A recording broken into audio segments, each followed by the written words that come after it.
Last week எனக்கு 25 லட்சம் ரூபாய்க்கு மேல பணம் கிடைச்சது. நீங்க நினைக்கிற மாதிரி ப்ராஃபிட் இல்ல.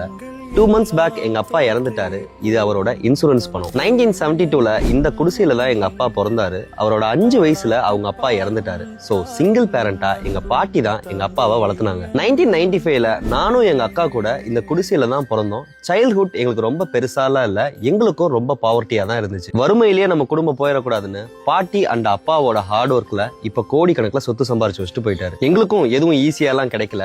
எங்க ஃபேமிலி இங்க இருந்து இங்க வரதுக்கு சுமார் 50 வருஷம் ஆயிடுச்சு. சோகம் என்னன்னா இப்ப 2 பேருமே இல்ல.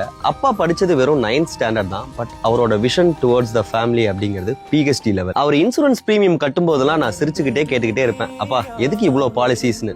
எங்க அப்பா சொன்னது எனக்கு இன்ன வரைக்குமே ஞாபகம் இருக்கு. தம்பி, யானை இருந்தாலும் 1000 பொன், இறந்தாலும் 1000 பொன்னு சொல்லுவாரு. இப்ப அது உண்மையாயிடுச்சு. எங்க அப்பாவோட கதையில இருந்து நீங்க எல்லாருமே தெரிஞ்சுக்க வேண்டியது, உங்ககிட்ட சொத்து இருக்கு இல்ல அப்படிங்கிறது விஷயமே கிடையாது. பட் இன்சூரன்ஸ் அப்படிங்கிறது ரொம்ப ரொம்ப மேண்டேட்டரி. இன்சூரன்ஸ்ங்கிறது இன்வெஸ்ட்மெண்ட் இல்ல, நீங்க உங்க குடும்பத்துக்கு கொடுக்க போற செக்யூரிட்டி. நாளைக்கு என்ன நடக்கும்னு யாருக்குமே தெரியாது. ஒரு நாள் நீங்க இல்லாதப்ப உங்க குடும்பம் பாதுகாப்பா இருக்கணும்னா